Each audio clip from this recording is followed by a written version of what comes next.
obviously, T20 World Cup is round the corner, and as per reports, in the World Test Championship, the teams would be extended to 12 teams, and Zimbabwe would get a chance to qualify and play World Test Championship next cycle.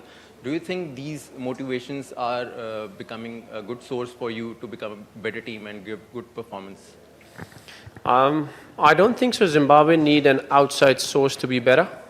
I think once we put on our national jersey, we know we have a job to do, and we are motivated enough as it is anyway, because I think anybody will be very privileged to represent their country. So for me, there's a lot of cricketers back home as well. They would love this opportunity to be with the national team. So the extra motivation is nice. WTC, as you spoke about, but the fact that we have played 10 test matches this year, so that has helped into understanding the game and getting better as well. And this is the first year where Zimbabwe calendar have looked really busy.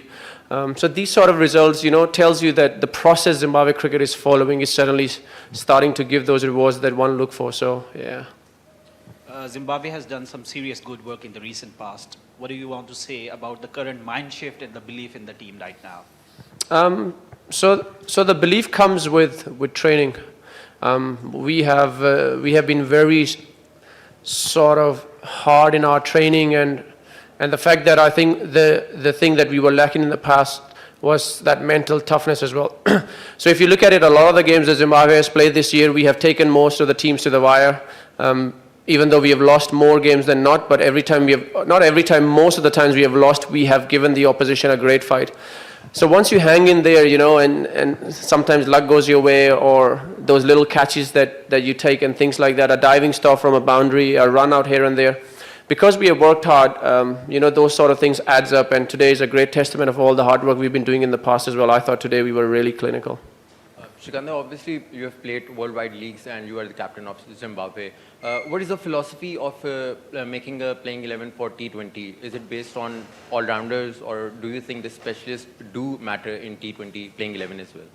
I think specialists do matter.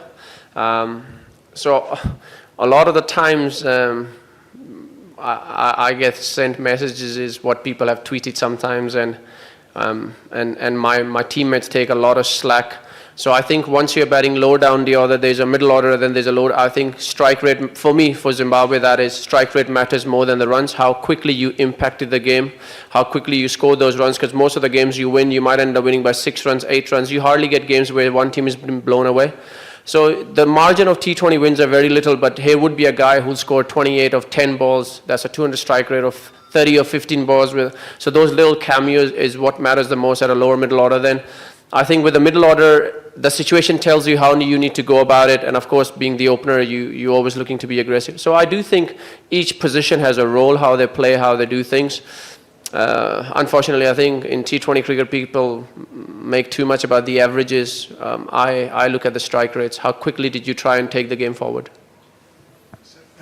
Sikandar, as a captain, what is your plan next matches against Pakistan? Try and win it, sir. Simple plan. Inshallah. Your individual performance is very impressive in Pakistan. Did you find any difference while playing in the Pakistan Super League in the current series in the pitch conditions? I think the weather plays a huge part. As you know, that PSL used to be in Feb, then it went to April last year, and it's going to be in April sort of. So I think weather plays a huge part. I think November, December is probably the toughest time to play cricket. Most of Pakistan, for example, Pindi is tough.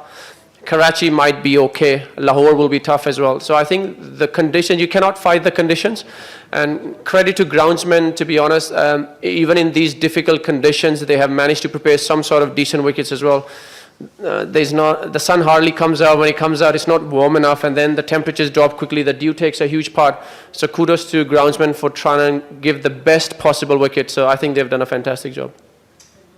Sikandar, congratulations on the victory today. So just a word on Tino Maphosa and Brad Evans. How have they stepped up in this encounter, and of course against Pakistan as well? They bowled brilliantly, given that with the absence of Blessing. So a word on them.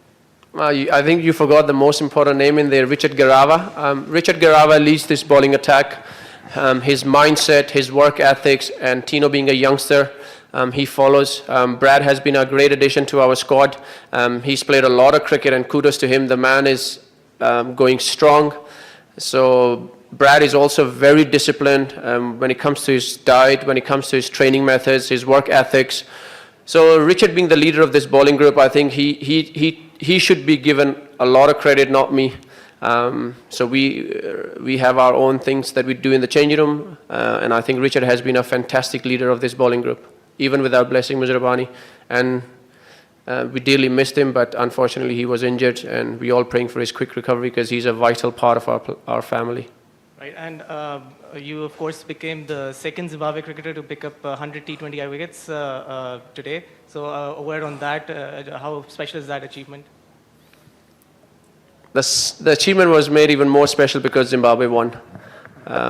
All these accolades that comes our way, they only matter when Zimbabwe won. The culture we're trying to change in the changing room, celebrating those smaller things rather than the bigger things. For example, the way Marumani went about his business in the first 3 overs, that's what I want to celebrate. I want to celebrate the fact that Zimbabwe is averaging 37 as an opening stand at a decent strike rate. That's something I want to celebrate. Musa Kiva came and he hit that brilliant six. I know it's just 1 6, but that's what I want to celebrate. So those are the things. Ryan Bull came, his third ball was a 6. These are the small things that I celebrate. And if you win the game, then of course we enjoy together. But for me, these are the better things, and these are the things I look for as a captain to enjoy and address. But Alhamdulillah, I cannot be any more grateful. Alhamdulillah, that being my 300th international match for Zimbabwe, I managed to get a win. We managed to get a win, and I managed to get 100 wickets. So Alhamdulillah, the victory has been made sweeter.